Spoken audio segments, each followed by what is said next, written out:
Hello, Grace members. I am speaking to you from my luxurious basement office where I've been working for most of the time since mid-March. While the coronavirus is still very dangerous, businesses and churches are making steps, careful, calculated steps to move forward. And at Grace, we are now at the spot where we are going to begin having in-person worship services with one another again. Our plans are to celebrate our first worship together at 10 a.m. on Sunday, June 14th. This is going to be an outside service held in the church parking lot.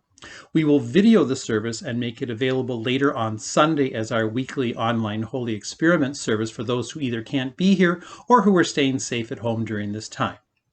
Now, I want you to know that a lot of thought, discussion, and consideration has gone into making this decision. Other local churches here in the Grafton-Cedarburg area are also starting to move toward worshiping in person. A few are doing this inside with very limited numbers of people, while others are holding outside services, taking advantage of the spring and summer weather. And there are other local churches who have decided that they will not yet start meeting. In coming to our decision at Grace to hold an outside worship service, we have had a series of conversations among office and music staff and with the church council worship planning team. We have spoken with medical personnel to get their thoughts on this. And we're also following the guidance of our Greater Milwaukee Synod, the Wisconsin Council of Churches, the Centers for Disease Control, and local recommendations from Ozaukee County on holding an outdoor worship service with more than 50 people in attendance. Our first outdoor service will truly be a holy experiment. We've had a lot of outdoor worship services before at Grace, but never one done during a pandemic. So as of now, we're planning on holding 2 outside Sunday morning services in June, 2 in July, and 2 on Sundays in August. And we will have our regular online services on those other Sundays. Now, this may change as things go along. This is all an experiment. The leadership of our church has established some health and safety guidelines for these services, and that's what I'm discussing with you in this short video. Now, I know that this is going to be sort of a Goldilocks and the Three Bears sort of thing.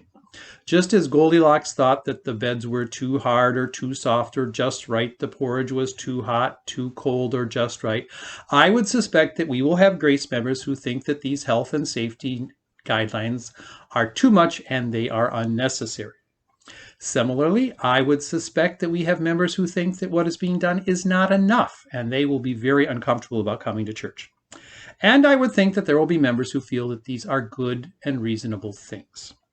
We know we're not going to make everyone 100% happy or comfortable, but we're moving into the unknown using the best skills, guidance, and knowledge we have.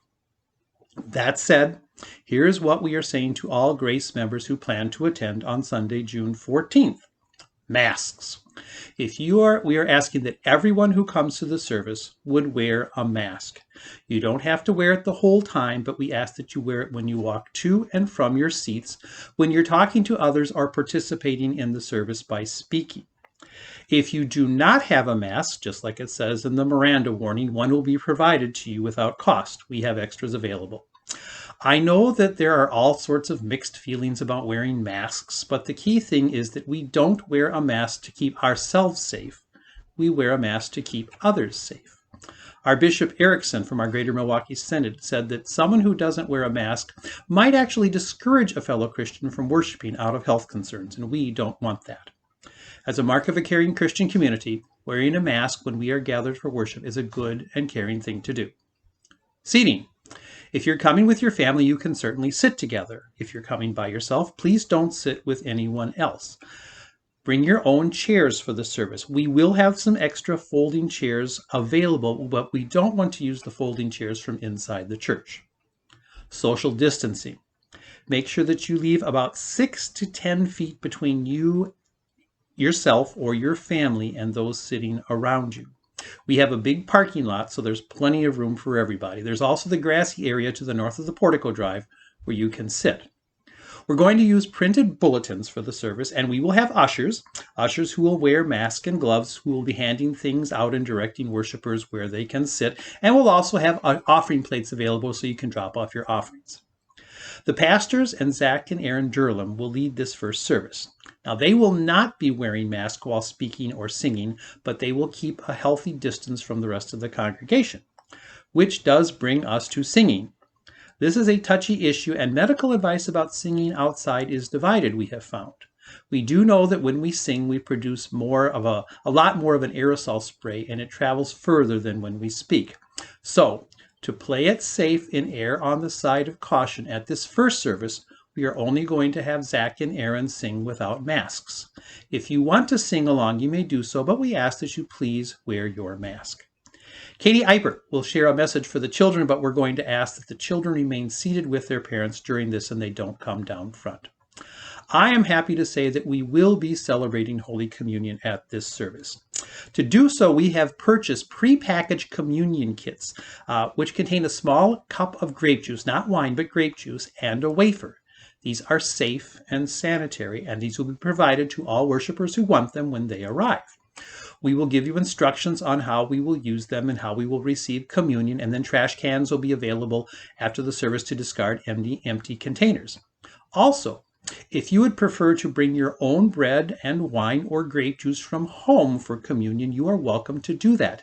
You can just hold on to them while Pastor Heidi says the words of institution during the service, and then take them yourself or share them with your family.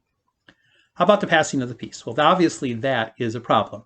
So instead of shaking hands and hugging, feel free to be inventive while staying in your seats. No moving around, please. You can give a wave. You can flash the famous Winston Churchill V for victory or peace sign. You decide what it means. You can give an air high five. You can fold your hands and bow. Or if you're really creative and from Milwaukee, you can do the old Fonzie A if you want. All right, restrooms. What if somebody needs to use the restroom? We've discussed this a lot.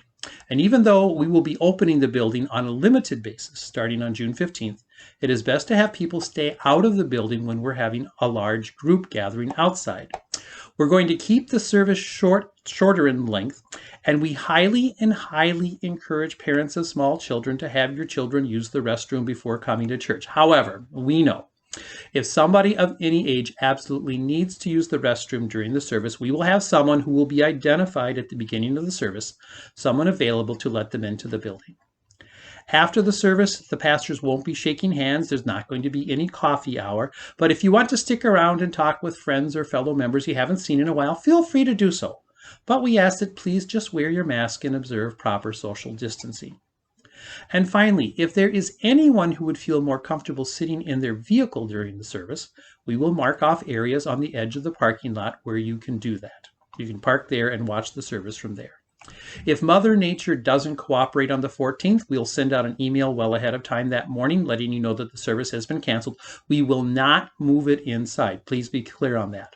However, the pastors, Katie Eipert and the music leaders will video their parts of the service that morning if the weather's bad, and we will make that version of the service available to you later online on Sunday. So, I know we are looking forward to this. It's been 3 months since our last worship service where we were physically together.